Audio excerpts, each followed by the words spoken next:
Hi there, my name is Ken Warren. I am a park technician with the City of Surrey. And this is Susan Murray. She's the chair of the Darts Hill Garden Conservancy Trust Society. We're here today to welcome you on a virtual tour of Darts Hill Garden Park.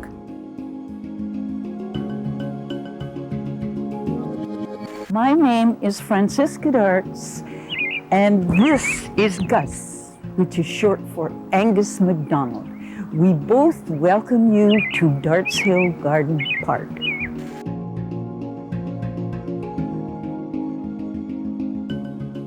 Behind me is a building that we now call the Shack. In 1946, when it was built, Ed Darts, in his notes, called it the cabin in White Rock. And it was originally placed down in the corner of the property near 168th. They came from their home in Vancouver on weekends and on holidays, and they stayed in the shack, or the cabin in White Rock, and worked on their property. It only had 2 bunk beds and a fireplace. It was pretty rough, but they were very, very keen to work on their property, clearing, blasting, burning, digging, and beginning the orchard. We're here in the interior of the shack, and these are old tools that Mr. and Mrs. Darts would have used to work on their homestead, on their property in the 1940s. These bucking and felling saws were the tools that they would have used to actually cut up some of the really, really big stumps. And this artifact over here, I think, is fantastic. This is a box, and it held the blasting powder that those 2 intrepid young people used to blow the stumps up and clear their land.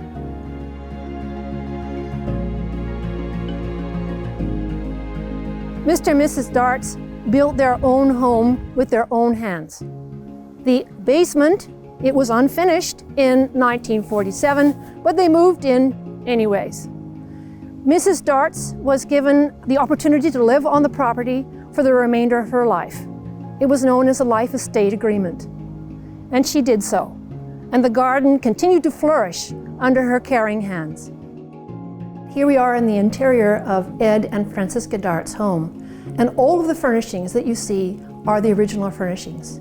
So the dining room table, the sofas, the chairs, everything is as it was in their time together here in the house. One of the pleasures of being in Darts Hill Garden Park in May are the beautiful blossoms of the wisteria, and that's the plant that's right behind me.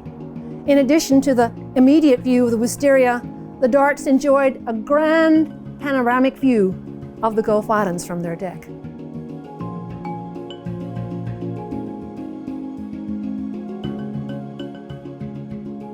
The original property was purchased in 1943. It was 50 acres and was purchased at the cost of $3,300 before being subdivided later on. The garden was originally set up as an award-winning orchard with 300 Italian plum trees, 50 Gravenstein apples, other apple varieties. We had pear trees, we had cherry trees, we had apricot trees, we had peach trees, you name it, we had it. Over my shoulder, you can see the gravel path of Magnolia Walk West. There are over 80 different kinds of magnolias in Darts Hill Garden Park. It is a signature tree, and Mrs. Darts loved them. She was insistent to have a Magnolia Walk, even though that she knew that the location for it that she had picked was not ideal to the culture of those plants. But she laid out the path, and the magnolias were planted, and today we have our 2 Magnolia Walks. Here we are on Magnolia Walk South, and to my right is the pasture. And that is where, at one time, there was a small herd of Black Angus steers that were run during the summer months.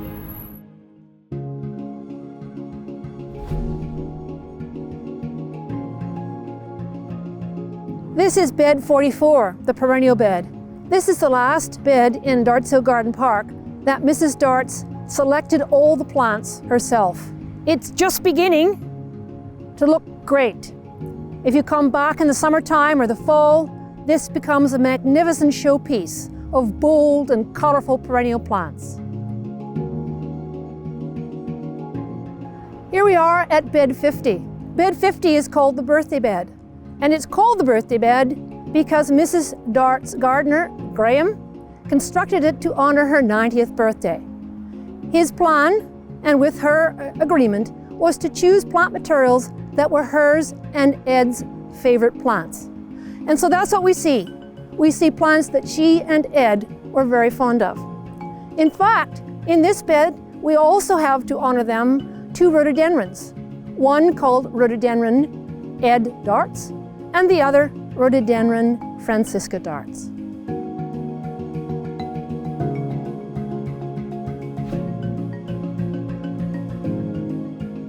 Behind me is the iconic tree in the garden.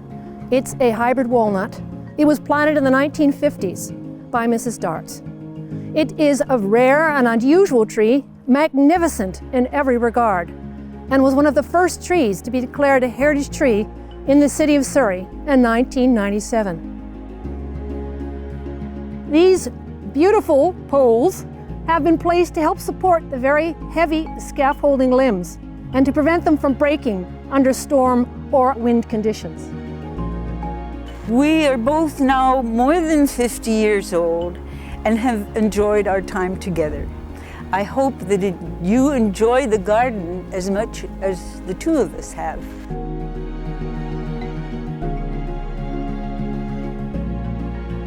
This wonderful vista is our crabapple walk, comprised of 7 Malus sieboldii, or Japanese crab apples, that were planted from seed that was obtained by Mrs. Darts from the Royal Horticultural Society in the 1980s. Mrs. Darts laid out all her pathways throughout the garden, and they are what you see today. Where you see this wet, muddy portion will be a lovely dry path the next time you come to our garden. I would measure them out and stake them with long pegs and leave them that way on both sides and leave them that way for a month, sometimes longer a month. Did I really like that curve? Did I really like the straight line? How was it in my eye? And you can't do that overnight.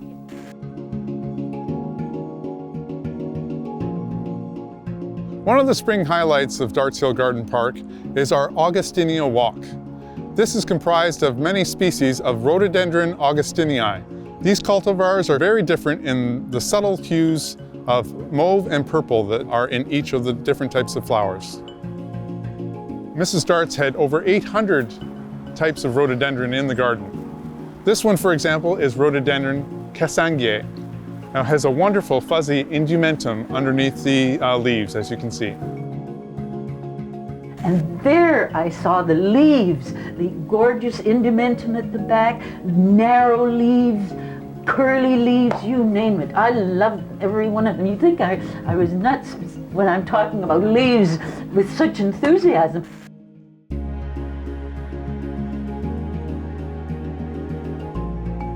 This is the site of the original pond, which was a drainage and collection pool, which was deep and had to be fenced later on as more visitors came to the garden. The pond was redesigned and reconstructed between 2014 and 2016 as a joint project between the City of Surrey and the Darts Hill Society. This tree behind me is our Magnolia macrophylla, which was purchased from Gosler Farm Nursery in 1969 for $4.50. You can see the size of the tree today. On the other side of the pond as well, we have the Taxodium disticum, or swamp cypress, which is very well known for its very unique knees that come out of the ground. My garden is a home garden enlarged. And when people come to see my garden, they look at it and say, gee, I could grow that, I could do that. Mrs. Darts created a magnificent garden, a collection that is unequaled anywhere in the Pacific Northwest. There are fabulous trees of mature height, great perennials, and a magnificent collection of both rhododendrons and magnolias. Many of the plants were grown from seed by Mrs. Darts.